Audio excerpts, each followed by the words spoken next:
हमारे बीच पुरातन छात्र सम्मेलन में आए हुए प्रबुद्धजन मंचासीन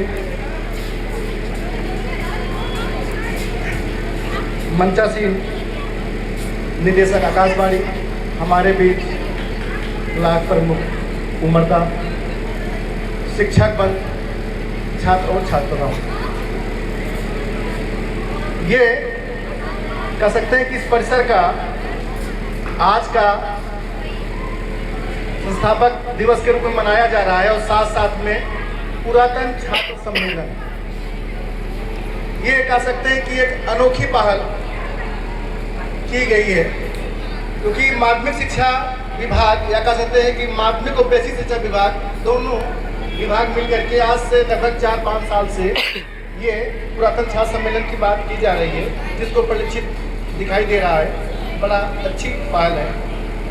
उसके साथ साथ मैं अपने जो हमारे सामने जनपद कन्नौज के होनहार छात्र छात्राएं हैं, क्योंकि उनका एग्ज़ाम अब बस कुछ दिन बचे हुए हैं, मैं ज़्यादा समय नहीं लूँगा, केवल उनको यही बताना चाह रहा हूँ।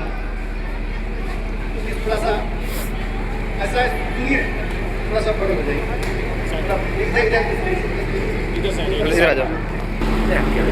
परीक्षा पर होनी चाहिए, समय बहुत कुछ दिन बचे हुए हैं, तो मैं अपने प्यारे बच्चों से केवल यही कहना चाहता हूँ, आप किसी की आशा और उम्मीद हैं,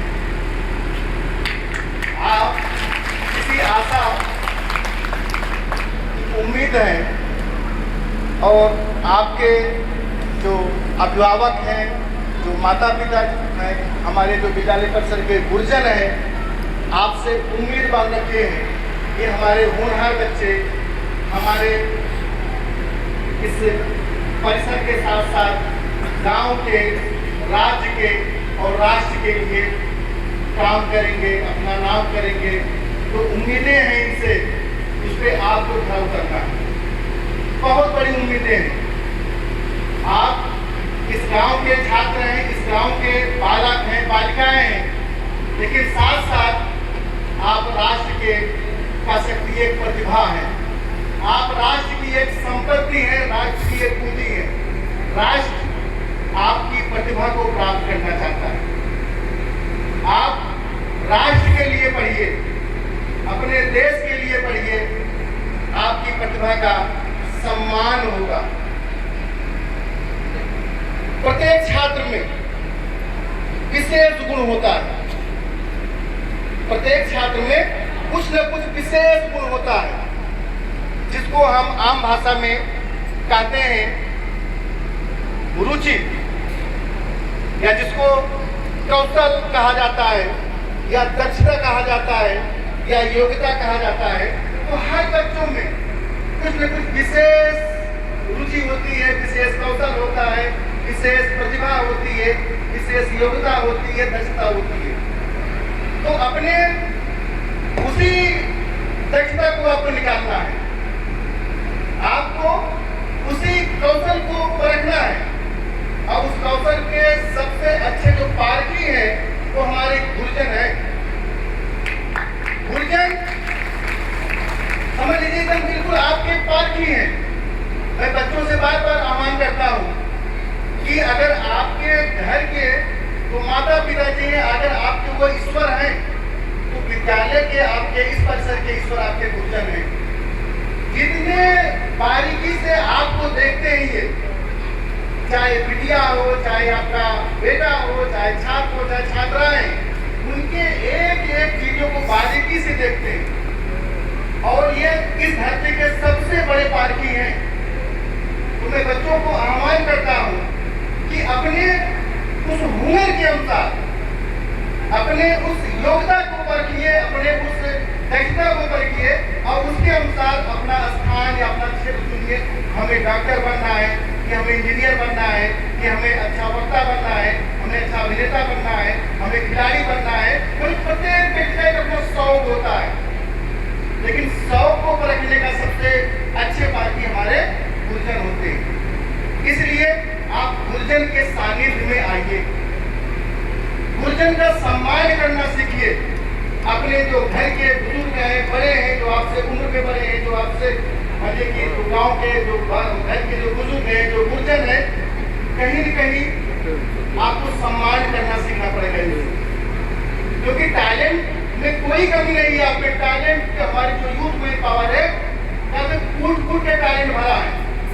लेकिन कुछ वर्षों से, पिछले 5-10 सालों से कहीं देख रहे हैं हमारी यूथ में पावर, वो अपने बुजुर्गों से, क्या कहते हैं, गुरुजन के जो सानिध्य है, उनसे कहीं न कहीं वो दूर होते चले जा रहे हैं।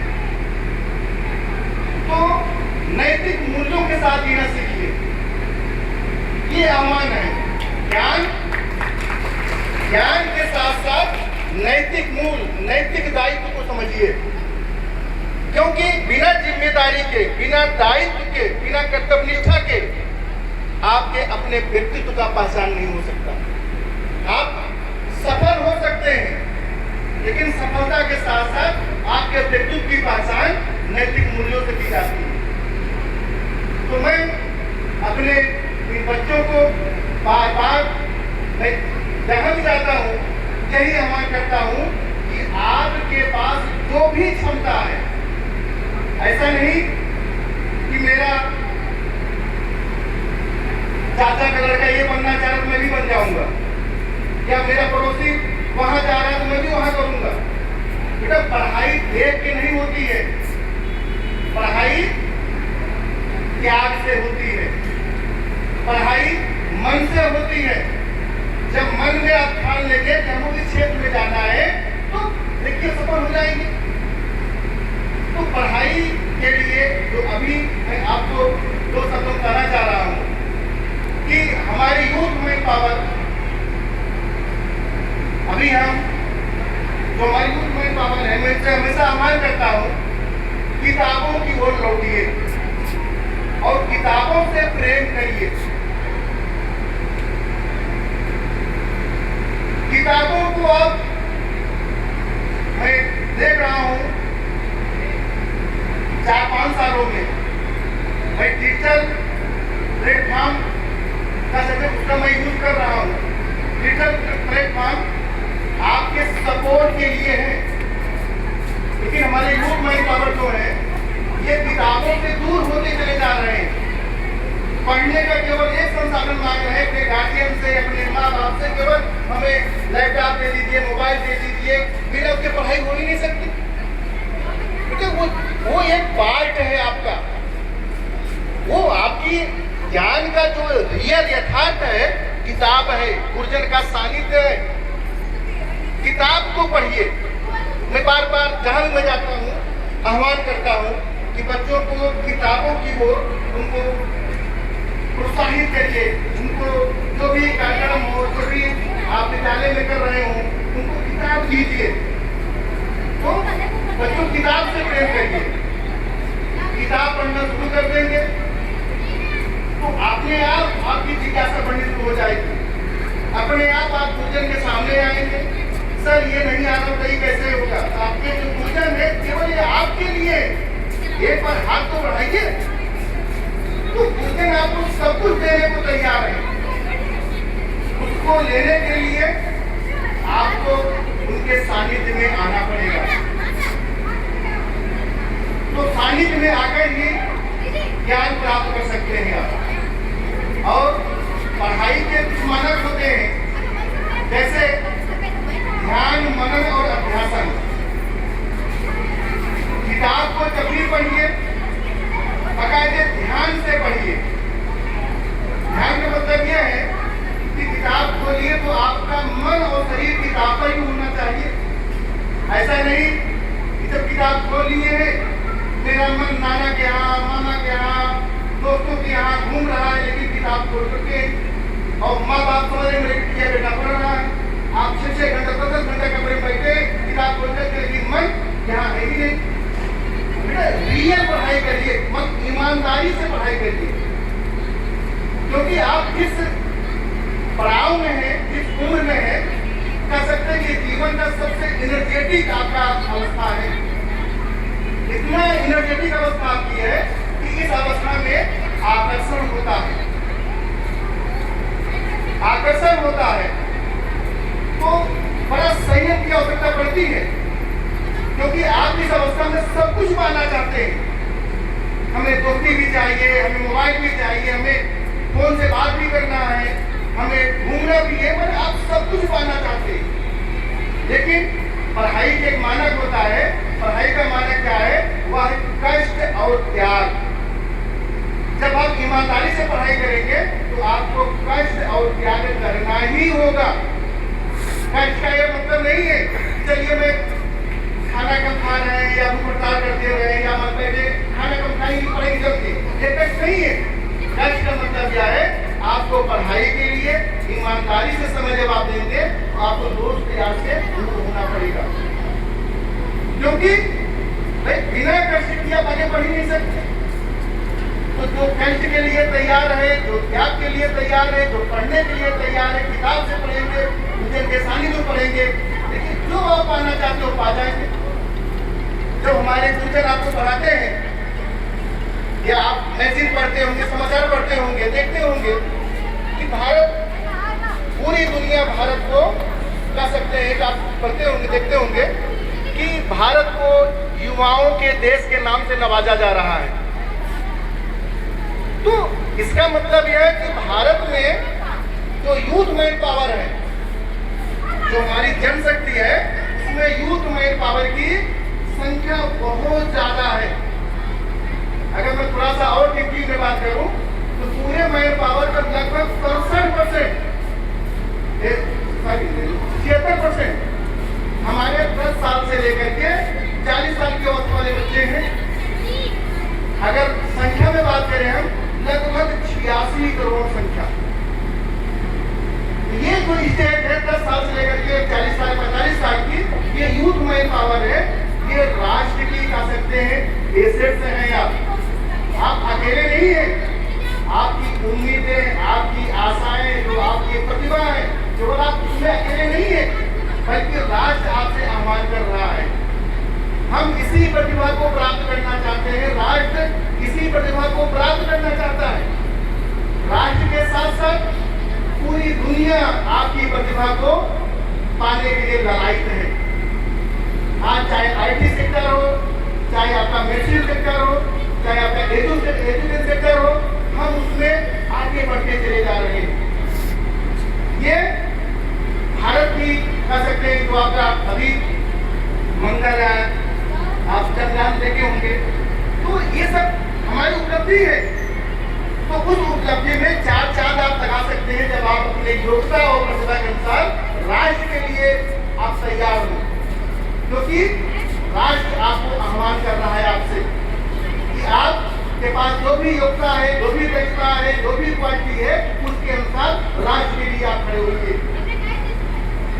तो मैं अपने जो हमारे बच्चे हैं, मैं इनसे आह्वान करता हूं कि अगर भारत युवाओं का देश है तो युवाओं के कंधे पर बहुत सारी जिम्मेदारियां हैं।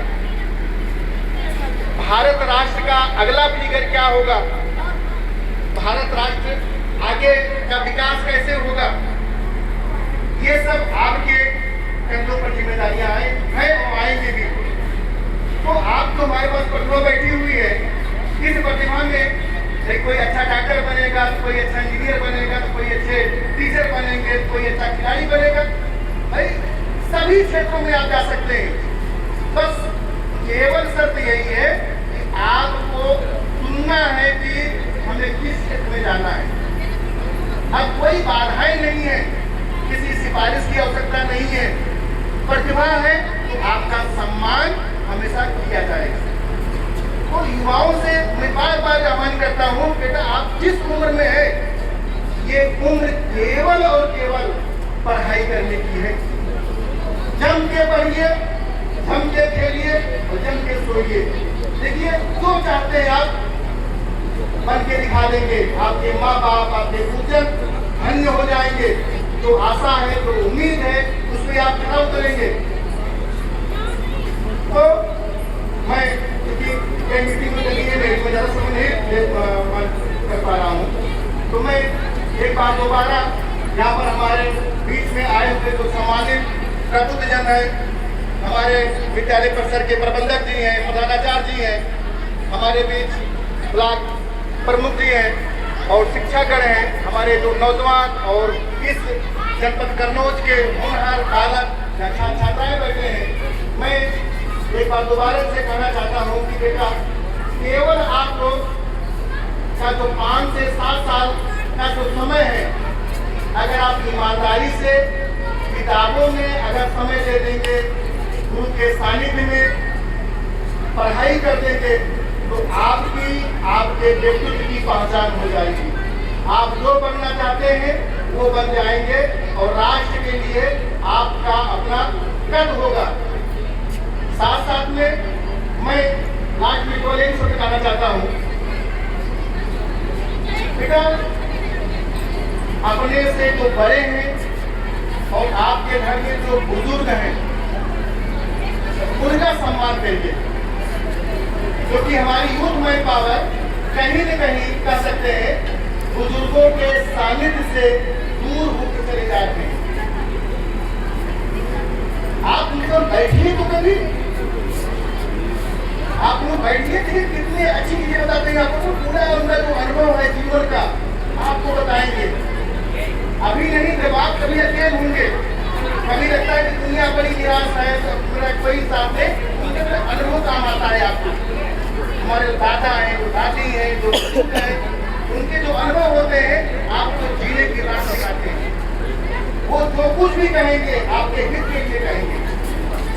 तो मैं अपने होनहार बच्चों से केवल ये बताना चाह रहा हूँ, आपका एग्जाम बिल्कुल पास में है, तो आप लोग ईमानदारी से पढ़ाई करिए।